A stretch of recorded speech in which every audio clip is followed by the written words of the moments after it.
then hey, you know what? As a still friend to him, even though we haven't spoken almost 5 years, you know what? God bless you, brother. Put it away with grace and go enjoy the rest of your life, you know? So if he really is shutting it down and he's really going to put it away, then please do so with dignity and grace.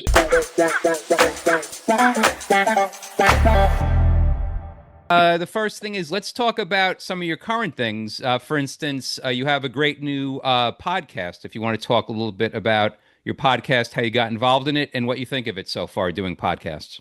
Yeah, the David Ellefson show. Hmm. We figured let's just hit it on the head and call it the obvious. And my partner Josh Otumi, I've done a couple of really great podcasts with him over the years, and he suggested we started, and largely to just kind of talk about Megadeth stuff and stories of my career, and I like interviewing my friends and bringing a lot of them in. We kind of seem to found our sweet spot with it, that we're sort of the go-to thrash metal OG official podcast, because I go back to a lot of my friends when we were starting Megadeth and throughout the years and everything. So, these things I think kind of find their lane, and that seems to be our lane, and so that's a good one to be at, for it to be successful just a few months into it within the first year, and musicians and artists and labels and managers coming to us to see if their artists can be on our podcast, I think is a total honor. For me, I'm here to help my friends. That's how I ran my record label. It's how I do my podcast. It's how I do everything. Right. Yeah, because I can even speak from experience. I was lucky to be a guest promoting the state-of-the-art speed metal book that I did about, of course, Megadeth. Yeah, it was great. It was just like it was like a group of like friends hanging out and just kind of chatting. Yep, it's Yeah. exactly what I want it to be. Yeah. Mhm. Yeah. And what about some of your other projects as far as music? Like I know you have a band with Jeff Scott Soto, right? Yeah, so Jeff and I have put out two records now. We did Vacation in the Underworld, came out in late 2022 on Rat Pack Records. And then we put out the more recent one, Unbreakable, came out in mid-August. So we're four singles deep into it right now. We just put out the latest SOAB, Son of a Bitch.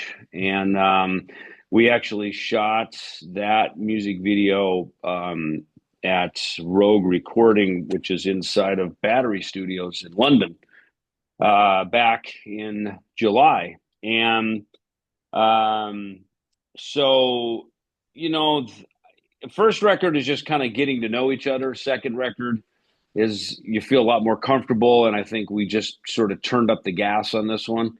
And I think the title track Unbreakable kind of says it all, and then getting into the tracks. The second video was Shout. First video was Unbreakable. Second was Shout. The third one is a track called Vengeance, which has which features Tim Ripper Owens in the video. It's interesting because we shot that video. Tim and Jeff were on tour in Brazil a few months back, so they got some footage together. That we used Tim's footage in the video, but the rest of it we shot at Battery Studios. Ironically, about 30 minutes after we got the news Ozzy had passed. We were there working on the videos, getting ready to go, and we just saw the news push through Sky News that Ozzy had passed. And so to have that sort of heaviness in the room, and then getting called, okay, David, you're up. Let's shoot your part. It was just like, it was bizarre. It was really kind of a world of emotions to have to walk into a video shoot, and perform. Fortunately, it was dark. It was kind of one take. It wasn't so focused on the highlights and features of anybody's face and stuff. So, but, when I see that video, every time I see it, it just brings me right back to that very moment, where the impact of hearing that our beloved Ozzy had left us was just such a vacant, kind of an emotionally vacant moment. So it's interesting to capture that on video forever now. Right. Yeah, because you were part of the great final performance by Black Sabbath and Ozzy. Did you get a chance to actually speak to Ozzy after the show? And if so, if you wanted to share what he had to say.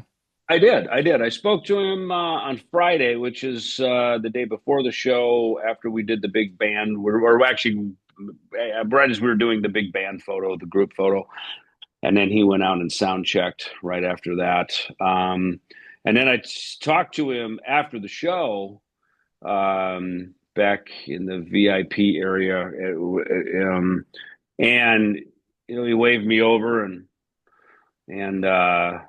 said hello, and I just said he was beaming. I mean, if you saw, because literally right after that, I actually wanted to try to get a picture taken with him, just me and him real quick, and then suddenly Jack is shushing the audience, all the people that were there, and next thing you know, Sid's proposing to Kelly. I mean, that literally happened like one, two, three, right within 15 seconds. That all happened, and you can see in Kelly's video that she posted um, how happy Ozzy was.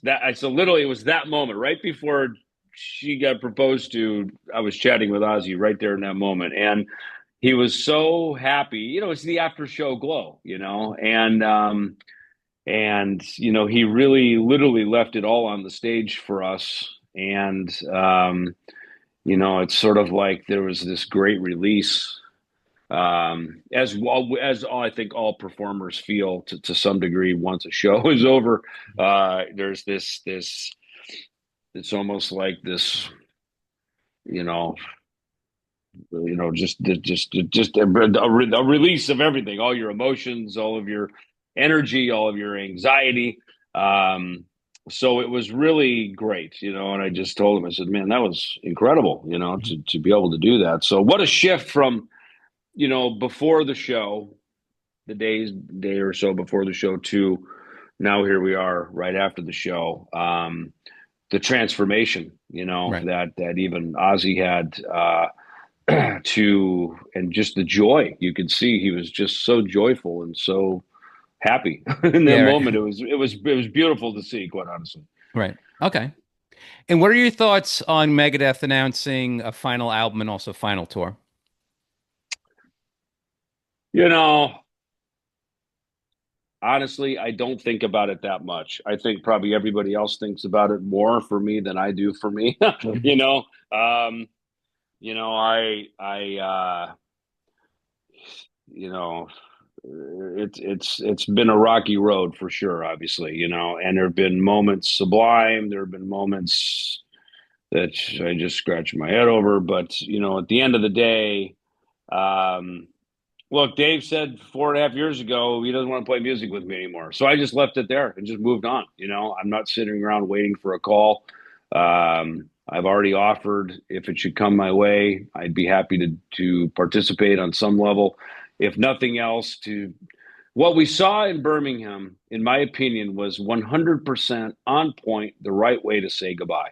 You bring back the OGs, Geezer, Tony, Bill, and Ozzy, right? The four OGs, because obviously they went through their trade. Look, they fired Bill, they fired Ozzy. You know what I mean? And at some point, they're all back together. The four guys that started it all get to say goodbye together, to each other, to the fans. The fans say goodbye to them. So to me, that is the model of how it's done. I mean, that is 100% the right way to do it.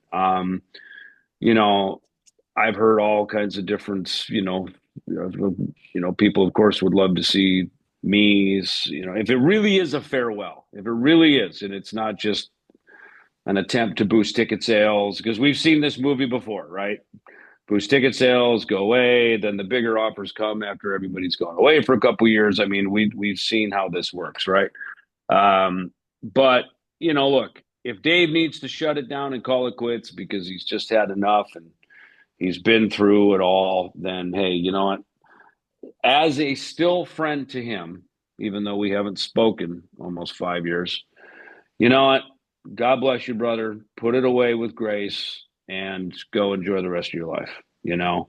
So if he really is shutting it down and he's really going to put it away, then please do so with dignity and grace, and do what you say and mean what you say, because I think that farewell thing has been thrown around so much by so many people that it's kind of it doesn't have much weight to it. Um, we've just seen it over and over again, Yeah. and so if you really got to shut it down and put it away and go enjoy the rest of your life.